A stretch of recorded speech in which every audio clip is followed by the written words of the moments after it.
Quel yoga choisir? Bienvenue à vous les Shape Yogis sur cette nouvelle vidéo.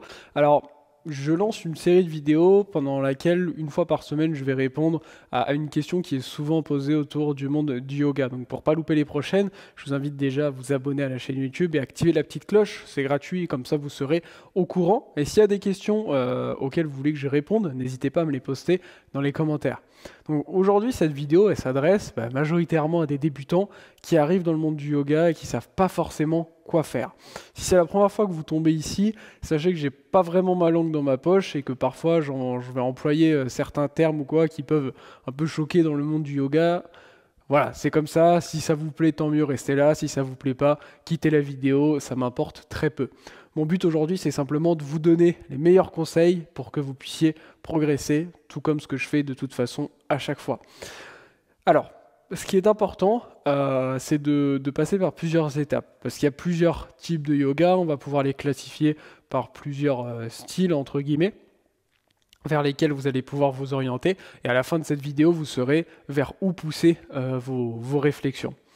La première chose qui est pour moi fondamentale déjà, c'est de se demander pourquoi vous voulez faire du yoga. Qu'est-ce qui vous amène au yoga? C'est vraiment le premier point fondamental.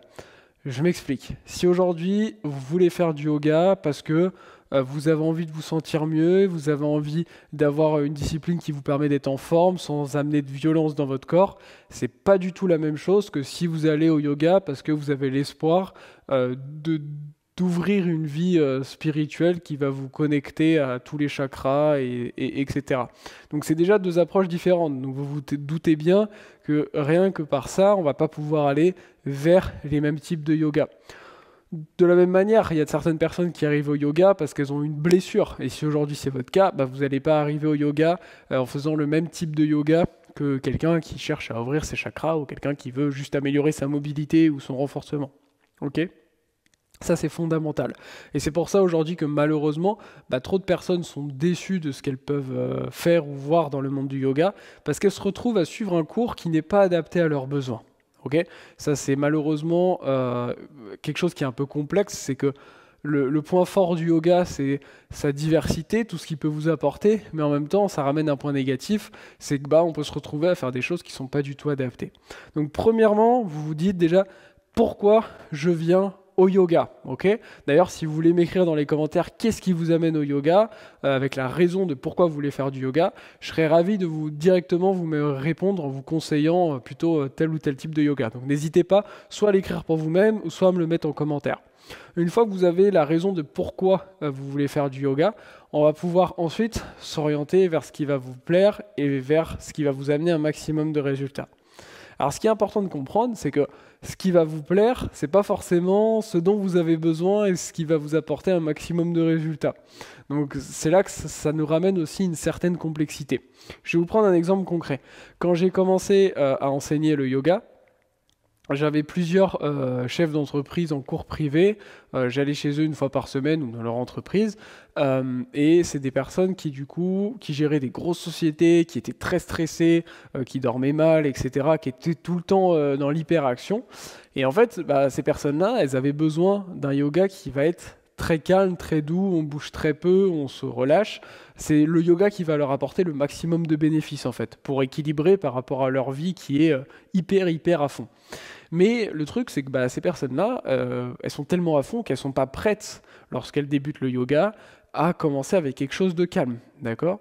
Donc ce qui se passait, c'est que on faisait en gros, je simplifie, mais un yoga dynamique, peut-être les 3 quarts du cours, et le dernier quart du cours, on faisait quelque chose de plus doux, et au fur et à mesure des semaines, on diminuait ça pour, à la fin, faire un cours qui était 100% quelque chose de doux et de calme. Parce que c'est ce dont la personne avait besoin pour équilibrer. Et généralement, ce qu'on ne veut pas faire, c'est ce dont on a besoin. On a tendance à s'orienter vers ce qui nous plaît le plus. Mais ce qui est important, selon moi, quand on débute le yoga, c'est quand même d'aller vers quelque chose qui nous donne envie, qui nous plaît, et ensuite, on pourra peut-être ajuster, peut-être adapter, en fonction de ce dont on va avoir le plus besoin. On s'en rendra compte aussi avec la pratique. Ok ? Donc pour faire simple, on peut classer le yoga en quelques types. Il faut savoir qu'il existe aujourd'hui énormément de noms, mais beaucoup soit veulent dire la même chose et c'est juste des outils marketing, soit c'est quelqu'un qui a voulu dire tiens moi j'ai envie de mettre mon nom, mon truc, mais en réalité ça change pas grand-chose. Je vous explique. Il existe par exemple le yoga qu'on pourrait qualifier de yoga dynamique, d'accord, des pratiques qui vont être plus dynamiques. Dedans vous allez par exemple pouvoir retrouver le Vinyasa Yoga. Vous pouvez prendre des notes et chercher après, voir ce qui vous plaît. Vous retrouvez plein de vidéos de ce type aussi sur ma chaîne. Donc il y a le Vinyasa, il y a l'Ashtanga, il va y avoir aussi le Hatha Yoga qui est dynamique mais un peu moins. Donc c'est un peu plus adapté, notamment si vous n'avez pas une grande forme en soi. Ça va être des pratiques dynamiques. Et puis dedans, on va aussi retrouver par exemple ce qui peut être appelé le Power Yoga, ce qui peut être appelé le warrior yoga, toutes ces choses-là qu'on va retrouver dedans, où en fait c'est juste du marketing, mais en gros ça veut dire vinyasa. D'accord? Donc ça va être, on va avoir une catégorie, ça va être les yogas dynamiques. Et donc si vous avez envie de bouger, d'avoir quelque chose qui vous amène des résultats physiques, de la mobilité, du renforcement, tonifier votre corps, ben, je vous invite à vous tourner justement vers ce type de yoga-là, vers des yogas plus dynamiques. Ok? À savoir que si vous voulez travailler aussi l'aspect esthétique et tout ça, moi j'ai créé aussi une méthode. Alors je dis pas que c'est une méthode de yoga, ok, je m'inclus pas là-dedans, mais j'ai créé une méthode qui s'appelle Fit Yoga et qui mêle le yoga et le fitness, où le but c'est d'utiliser des postures de yoga pour rester dans un bien-être et pas se faire mal comme avec du fitness, mais mêler à certains concepts du fitness pour amener des résultats physiques. Donc si ça vous intéresse aussi, vous pouvez prendre un rendez-vous, je vous mettrai le lien dans la description pour voir si c'est adapté pour vous, etc. Okay, dans aussi le yoga, sinon moi j'ai créé la méthode Shape Yoga Balance, une grande partie d'entre vous le savent avec tous mes élèves, donc c'est la méthode Shape Yoga Balance qui a accompagné plusieurs centaines de personnes. Ma méthode chez Yoga Balance, c'est quoi? Je dis pas que j'ai inventé un style de yoga. Encore une fois, ça serait un mensonge comme toutes les personnes qui racontent n'importe quoi.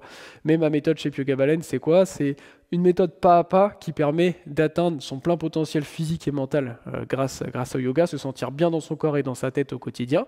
Et dans ma méthode, j'utilise majoritairement du coup du Vinyasa. C'est le mouvement, c'est une méthode dynamique. Et j'inclus aussi un petit peu, très peu, mais un peu de méditation. Et aussi du Yin Yoga. Donc le Yin Yoga, pardon, c'est quoi? On peut le catégoriser du coup dans une deuxième catégorie de yoga qui va être, du coup, on va dire les yogas qui vont être beaucoup plus calmes, beaucoup plus lents. Donc dedans, on va retrouver le Yin. Donc le Yin, c'est quoi? C'est par exemple, on va prendre une posture et on va rester dedans plusieurs minutes, généralement au moins 3 minutes. On peut monter à 4 minutes, 5 minutes. Moi, ça m'est arrivé de rester 30 minutes dans ma posture, d'accord? Bon, évidemment, là, c'est quand on est dans une pratique assez avancée. Mais donc, il y a le yin qui est complètement, du coup, à l'opposé des pratiques dynamiques qu'on pourrait appeler pratiques au pluriel yang. Là, le yin, c'est quelque chose de calme dans lequel on va rester longtemps. Ça permet d'améliorer la souplesse, ça permet de calmer à fond le système nerveux. Donc, si vous avez beaucoup de stress, ça aide beaucoup. Et ça va aider aussi à travailler nos tissus en profondeur, les fascias, etc. Ça, c'est une très bonne méthode, très bon type de yoga. Et dedans, vous allez retrouver également le yoga restauratif. Le yoga restauratif, qu'est-ce que ça change avec le yin? Ça a les mêmes bénéfices pour le système nerveux. Par contre, en fait, c'est un yoga dans lequel on se rapproche plus d'une méditation. C'est-à-dire qu'on va prendre des postures, mais on va prendre une posture où le but, c'est de ne pas sentir grand-chose. Je vais vous montrer d'un exemple concret, vous allez voir ce qui se passe. Au Vinyasa, par exemple, dans cette posture, qu'on appelle Janu Shirshasana, ça veut dire la tête au genou, on va chercher un allongement et on va rester ici de manière active, pendant peut-être 5-7 respirations, peut-être un peu plus. Et c'est dans le cadre d'une pratique active. Ensuite, au Yin, on va être ici relâché, on va rester 3, 4, 5 minutes, le temps n'est pas le même du tout, et on va aller travailler en profondeur dans nos tissus. Au restauratif, on va par exemple pouvoir prendre des briques, des coussins et autres, et on va pouvoir simplement peut-être rester ici. Le but, c'est de quasiment rien sentir, et on peut rester 15, 20, 30 minutes ici pour juste relâcher le système nerveux. Le but, c'est vraiment juste d'essayer d'être dans l'instant présent. Ça n'a pas vraiment de bénéfices physiques en soi, c'est surtout des bénéfices psychiques.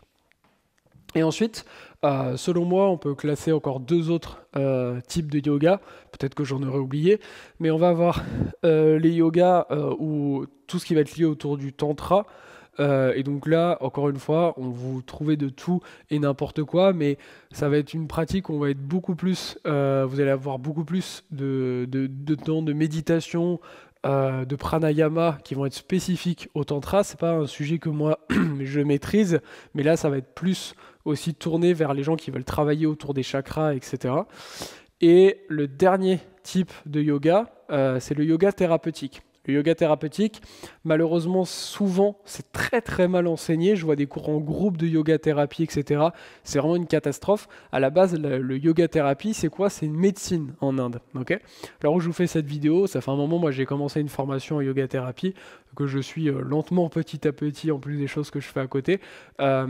Mais le yoga thérapeute, en fait, en Inde, c'est considéré comme un médecin, un yoga thérapeute. Et le but, c'est d'utiliser le yoga, notamment la partie mouvement, et également la méditation, etc. Mais surtout le mouvement, pour guérir de certains maux, de certains problèmes. Donc par exemple, au lieu de faire juste un cours yoga pour le mal de dos, qui va être très général, bah, avec la yoga thérapie, par exemple, on va pouvoir faire un cours spécifique pour la scoliose ou spécifique pour tel ou tel type de problème. Okay, et avec le yoga thérapie, là, je vous invite à aller vers ce type de yoga. Si bah, vous avez des pathologies, ça vous permettra. Par contre, il faut absolument soit avoir un programme très précis. Moi, j'avais fait un programme yoga thérapie du dos dans lequel j'évoquais les différents problèmes qu'on peut avoir au dos, qu'est-ce qu'il faut faire grâce au yoga, etc. Mais sinon avoir un suivi individuel, parce que j'ai déjà entendu des personnes me dire qu'ils faisaient des cours en groupe de yoga thérapie, et à moins que par exemple, je sais pas, vous alliez tous faire un cours en groupe, et que dans le groupe, il n'y ait que des personnes qui aient la même pathologie à la hanche, par exemple, ce qui me semble un peu étrange, à part ça, sinon le cours sera pas bon, d'accord? Donc là, c'est plutôt, faut se tourner vers un suivi individualisé en yoga thérapie. Malheureusement, il n'y a pas grand monde, en tout cas en francophonie, que je connais de bons là-dedans, mais il y a sûrement des bonnes personnes. Donc voilà un petit peu le spectre de tout ce qu'on peut avoir dans le monde du yoga. Si vous voulez justement découvrir un peu plus le vinyasa et le yin, vous pouvez retrouver dans la description, j'ai fait un défi gratuit de 7 jours de yoga dans lequel j'aborde un peu les deux, surtout le vinyasa. Vous retrouverez plein d'autres vidéos aussi sur ma chaîne, et puis sinon je vous invite à aller explorer en fonction de ce que j'ai pu vous dire aujourd'hui. Je vous dis à très vite et à la semaine prochaine pour une prochaine vidéo sur ce sujet. Namasté.